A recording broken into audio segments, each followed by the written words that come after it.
Assalamu alaikum everyone, this is Sanobar Sultan, and today we will be discussing one of the greatest military strategists in human recorded history, and that is Napoleon Bonaparte. Now, who eventually became the Emperor of France. He was from humble origins, so it's very interesting to read about somebody who was not part of the aristocracy, who did not come from wealth or money, and eventually from those humble beginnings was able to become the Emperor of France. So how did he achieve all this? And only, he died at the age of 51, so that means everything that he achieved was pretty early on in his life. So we're going to discuss this entire success story, or we will see, what's your opinion of it at the end, that we will discuss. Now, what was his early life? He was born in a small island called Corsica. Corsica is a small island away from mainland France, so it wasn't exactly part of France. Sometime before he was born, the France invaded Corsica and they made it part of France. So Corsica has its own culture. Corsica even has its own local language. Um, so Napoleon even had a bit of an accent at the beginning of his life. He looked up to his mother, and with his father he had slightly political differences. Because when the French invaded Corsica, his father supported the French invaders and not the local Corsican politicians. So they had political differences, but he was a second born of his parents. His parents wanted the best for their son, so they sent him to the military academy in mainland France. So what was his time like in the military academy? Well, in the military academy, Napoleon was aloof because his classmates, his military academy mates, they came from powerful families. They came from aristocratic families, nobility, they were wealthy people, and Napoleon was none of these. He even had a bit of an accent, so he wasn't exactly French. He still had affiliations with Corsica. So Napoleon was even bullied, they said. So he was aloof, he was a little secluded, he used to read books, he used to look up to Julius Caesar, and I think I will discuss Julius Caesar in my later videos perhaps, because he's also an important figure. Napoleon eventually graduated from the military academy and he was appointed as second lieutenant. Now, you would think, okay, he could have a military career, but Napoleon had his own plans. And what Napoleon had was something what we called ambition. He was very ambitious. He didn't just want a career in the military, he wanted something more. And what he needed was, it seems almost impossible at that time, that how can he have anything else, because he doesn't come from nobility, he doesn't come from wealth. What success rate does Napoleon have? But what not, if something has to happen, it does happen, and a miracle happened really. The miracle was the French Revolution. The French Revolution happened in 1789. To put it simply, what was the French Revolution? It was that the French monarchy, it became so distant from the problems of the common masses that the common masses stood up against the monarchy. They stood up for a new system where they would feel equal, where they would have the rights that the monarchy was not willing to give up. It was a revolutionary idea in Europe, and it had not happened elsewhere, because monarchy almost, the king was almost considered a representative of God at that time in many other European states. So for the French to rise up against the king, it was a revolutionary act. And Napoleon saw in it an opportunity for himself. He saw that, perhaps I can display some form of leadership, and leadership he did display. He was sent off while the revolution was happening. It took several years, it continued for several years. He went on several expeditions abroad, and he won at the beginning of his career all the wars. And when he would invade a country, he would call it, quote, sister countries, sister republics, unquote. And wherever they would go, they would export those revolutionary ideas, the ones that were happening back in France. And his military capability was such that when he went to Austria, his army was so demoralized. But even then, he was able to win with a demoralized army because he was so good at public speaking. He was so good at convincing people with his words that he uplifted his army and they were able to win. They won Austria, and Napoleon became so popular that when he entered Italy, the Italians actually cheered him on that he had conquered Italy, and they were actually happy about it. So what he would do is that all the countries that he was conquering, all the states that he was conquering, he sent back the riches back to France to help the economy of France. So he understood that politics, military, and economy all are important if France is to become a successful nation. And he conquered Vienna. And you must be wondering, at what age did he do all this? He was only 28 when he conquered Vienna.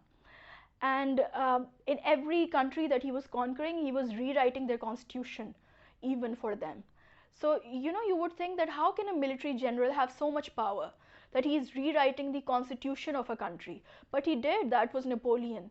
And Napoleon understood the importance of public image so much that he was even publishing newspapers where he would glorify himself. He would commission paintings to be made where he would be sitting, he would be riding a horse and valiantly, winning, conquering all this land. So he understood the importance of public image, and that public image worked. He became very popular back at home in France, and he understood that the time was ripe, that perhaps he could become more than just a military general. He could maybe even become the leader of the French masses. So how did he do that? There was a person who's basically, it was the brainchild of Emmanuel Joseph, who gave the idea to Napoleon that why don't we stage a coup against the monarchy? And they did that. How did they do that? They basically just put all the government officials in a palace, or a chateau as they call it in French, and they locked them up in a palace. Now, the government officials didn't know what was happening. Napoleon's army didn't know what was happening. Napoleon entered with his army and he just simply told the government officials that I'm rewriting the constitution and I'm going to come up with a new constitution. And he rewrote the new constitution, in which he declared himself the first consul. The first consul simply means he will be the leader of France. And he did all this by the age of only 30, and the government officials accepted it. So the monarchy was gone, the French Revolution was over, and a new leader emerged in the form of Napoleon Bonaparte. And the French were very, very happy about it. So you can think that Napoleon was just a military strategist, but that's not true, because when he came into power, he brought even more revolutionary ideas. One of the biggest successes of Napoleon is the Napoleonic Code. Now, what is the Napoleonic Code was that France was divided, its legal system was divided into small civil laws and customs and these folklores, norms. He said no more. No more divided civil laws. Now there will be only one law in the entire of France, and that will be Napoleon's law, Napoleonic Code. And what was the Napoleonic Code? It's so revolutionary for its time in Europe at that time. Basically, it said that all men are equal, that there will be no more hereditary politics, no more nobility politics, that he's basically just doing away with everything that the monarchy stood for, and he gave equal rights to every man. He said he gave privacy rights, he gave civil liberties, he gave privileges to the common man. This was basically the Napoleonic Code. The revolutionary ideas. Now, the problem with the rest of Europe was that if France had kept its ideas to itself, that would be one thing. But what France did, what Napoleon did, that whichever countries he conquered, he started exporting those revolutionary ideas. He started propagating these revolutionary ideas of equality and overthrowing the monarchy and doing away with the kingship system. And that threatened the rest of Europe, because Europe at that time was still a monarchical system, and they didn't want that. They didn't want their people rising up against them. They wanted to cling to their power, and Napoleon was threatening them, not just territorial wise, but also ideationally. He was threatening them. But while this was happening, Napoleon continued to gain more land. He conquered even more land, and some of the uh, places that he conquered during his lifetime was, as I mentioned before, Italy, Austria, Poland, German states, Netherlands, Switzerland, Denmark, Norway, and he even went up to Egypt. The Holy Roman Empire, which was a very ancient and important empire in history, which was 1,000 years old, was also dismembered during Napoleon's time. So Napoleon had many trophies up his sleeve, many tricks up his sleeve to win over trophies. And what happened was, because the rest of the Europe felt threatened by Napoleon. Now, Europe at this time is basically France versus England. These were the two major superpowers at that time in Europe. The rest were all allies. And so it became one versus all, where the coalition decided to get together against France. Now, there were 7 coalition wars, all one France versus the rest of the Europe. And the first 5 were valiantly won by Napoleon. So, his early days were full of glory. And so back at home, Napoleon wanted more power. He was not happy with the title of First Consul. He said, I want something more, something grander. Now, what would be grander was, imagine if he could be crowned the Emperor of France. So he wanted to have the title of Emperor of France. So he held a referendum in which he basically just asked the masses that would they accept if he became the emperor, and the masses said yes. So he held a grand ceremony in which he invited the Pope. Now, usually when they would invite the Pope was the one who would put the crown on the head of the emperor.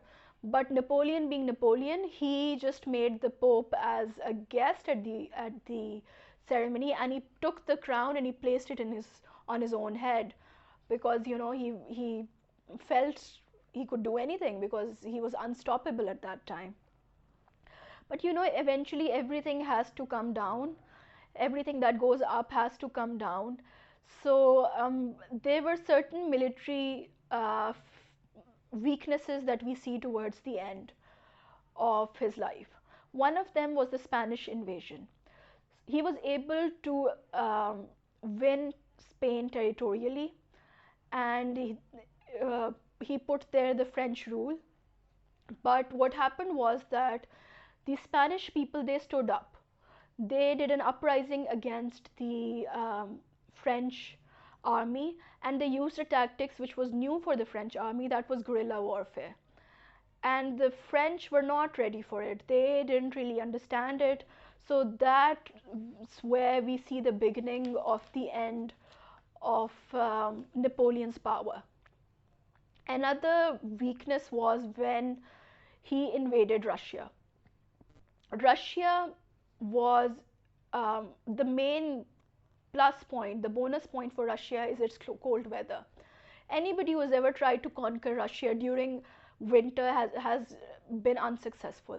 And that's the same case with Napoleon. Napoleon was able to reach Moscow, but then winter came and he had to flee back to Paris. When he reached Paris, the rest of the coalition led by England, they invaded Paris, and Paris fell. That was the end of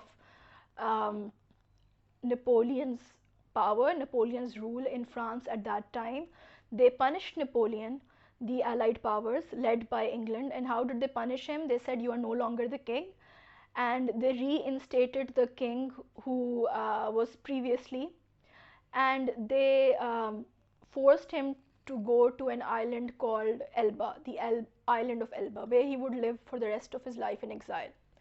But what happened was, this only continued for a few months, because Napoleon decided he thought he still had many years to go. He was a powerful ruler and he wanted to go back to Paris. So he headed back. He simply just sat on a boat and went back to France, and he gave a valiant speech um, to the army soldiers, and they all stood up for Napoleon, because I told you he was a very good public speaker, and they all stood up for Napoleon, and Napoleon won back. He became the emperor again. Now this time, the coalition decided that they came up with a new strategy, that they're not against France. They said we are against Napoleon. So they differentiated between the French people and Napoleon. They said we are going to fight against Napoleon, and for that they invaded again. And there's a very famous battle which is called the Battle of Waterloo, that happened in 1815. Basically, it was all the allies led by England against France, and due to some tactical errors, France lost the battle, and that was the end of Napoleon himself, because this was the last battle he will fight, and this was the lost glory that he had.